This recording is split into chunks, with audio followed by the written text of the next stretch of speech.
Trinamool BJP হাতাহাতির মতন ঘটনা ঘটে গেল। এই মারামারিতে আহত হয়েছেন দুপক্ষেরই বেশ কয়েকজন। বিজেপি কর্মীদের ওপরে ধারালো অস্ত্র নিয়ে চড়াও হওয়ার অভিযোগ তৃণমূলের বিরুদ্ধে।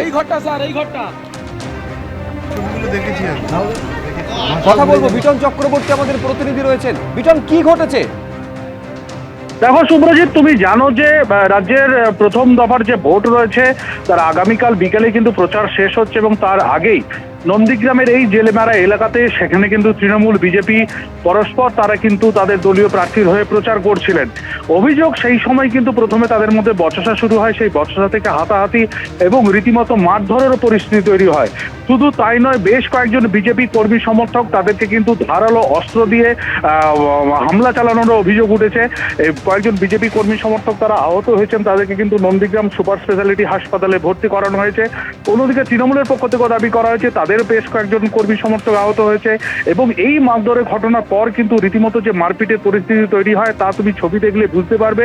এবং এলাকার বেশ কয়েকটি বাইক, সেখানে মোটর বাইক কিন্তু ভাঙচুর করে পুকুরে ফেলে দেওয়া হয়েছে।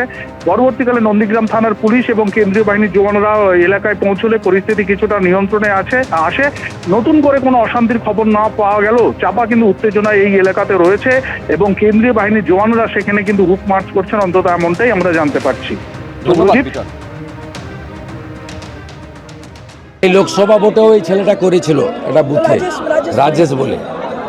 এগুলো বার বেড়েছে, এদেরকে ঠিক সাইজ করবে কেন্দ্রীয় বাহিনী, এদের সাইজ করা দরকার আছে।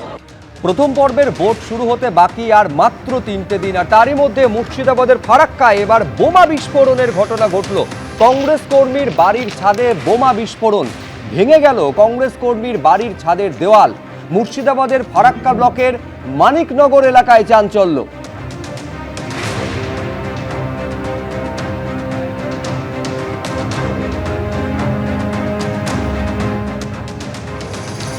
মাঝে আর মাত্র 2টো দিন, প্রথম পর্বের ভোট পর্ব শুরু হওয়ার আগে, কিন্তু তার মধ্যে এবার বিস্ফোরণের ঘটনা ঘটলো, যে ঘটনা মুর্শিদাবাদের ফারাক্কায় ঘটেছে। এবার কংগ্রেস কর্মীর বাড়ির ছাদে ফাটলো বোমা। কংগ্রেস কর্মী বাড়িতে মজুদ বোমা, এটার মধ্যে তো সত্য কতটা জল মেশানো কথা সেটা দেখতে হবে, কারণ মুর্শিদাবাদে কোথাও কংগ্রেস কর্মীর এত হিম্মত হয়নি তার বাড়িতে বোমা রাখবে। স্বাভাবিক এটা আষাঢ়ে গল্প মনে হচ্ছে আমার কাছে। এবিপি আনন্দ, এগিয়ে থাকে, এগিয়ে রাখে।